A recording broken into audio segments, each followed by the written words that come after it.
چاچا کا لڑکا گھر میں آتا ہے، عورتیں اس سے کوئی پردہ نہیں کرتی، آرام سے اس کے سامنے جیسے چاہے ویسے بیٹھ جاتی ہیں۔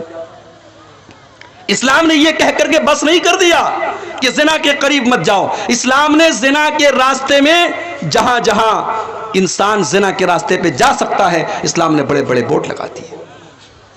آپ حیرت کریں گے میرے بھائیوں، میری ماں اور بہنوں، اللہ تعالیٰ نے قرآن میں یہاں تک بتایا کہ عورت دوپٹہ کیسے پہنے گی۔ بھئی قرآن اللہ کی کتاب ہے، قرآن اللہ کی کتاب ہے، اس کتاب میں اللہ تعالیٰ نے یہاں تک ہم کو سکھایا ہے کہ عورت دوپٹہ کیسے اوڑھے گی گھر کے اندر، اپنے سسر کے سامنے، اپنے جیٹ کے سامنے، اپنے دیور کے سامنے، اپنے بھائی کے سامنے، اپنے رشتہ داروں کے سامنے وہ دوپٹہ کیسے پہنی گھر کے اندر، گھر کے باہر تو وہ نقاب میں رہے گی۔ فرمایا وَلْيَضْرِبْنَ بِخُمُرِهِنَّ عَلَى جُيُوبِهِنَّ، اے مسلمان عورتوں تم اپنے دوپٹوں کو اپنے سینے پر رکھا کرو۔ دوپٹہ کندھے پر رکھنے کے لیے نہیں ہے، دوپٹہ گلے میں ڈالنے کے لیے نہیں ہے، اپنے دوپٹوں کو اپنے سینے پر، اپنے گریبان پر رکھو۔ یہ نہیں کہ چلو ہمارا بھائی تو ہے، ہمارے سسر ہیں تو کیا ہو گیا، مسلمان عورت کا دوپٹہ اس کے گریبان پر ہونا چاہیے۔ یہاں تک بتایا اللہ نے قرآن میں کہ اگر ایک عورت کو کسی غیر محرم مرد سے اگر بات کرنے کی ضرورت پڑ جائے تو بات کیسے کرے گی۔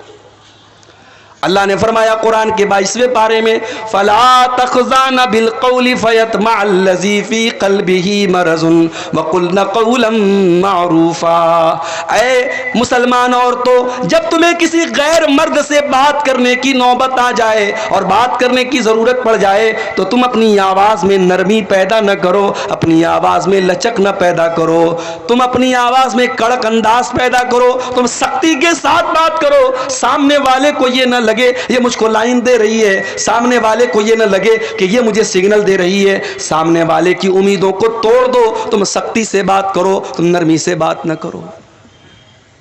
آج کل یہ بھی چل رہا ہے، فیس بک والی دینی بہن، لڑکی نے پوسٹ ڈالی، کوئی قرآن کی آیت لکھی، لڑکوں کی لائن لگ گئی، ماشاء اللہ سبحان اللہ۔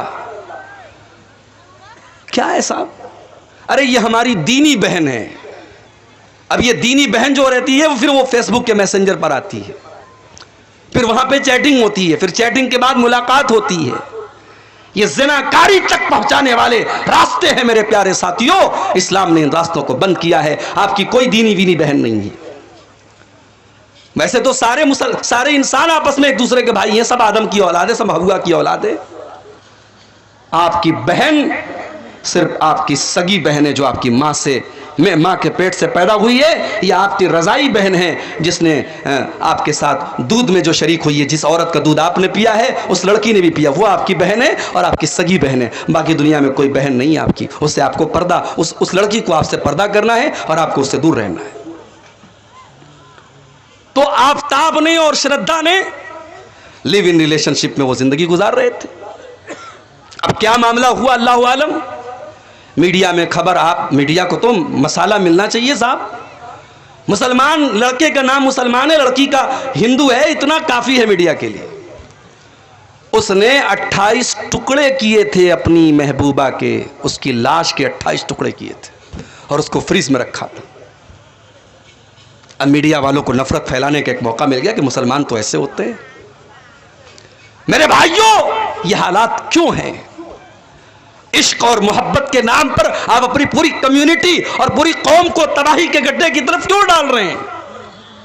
اسلام میں کوئی عشق نہیں ہے، اسلام میں محبت ہے، اور یہ محبت بھی کون سی محبت ہے؟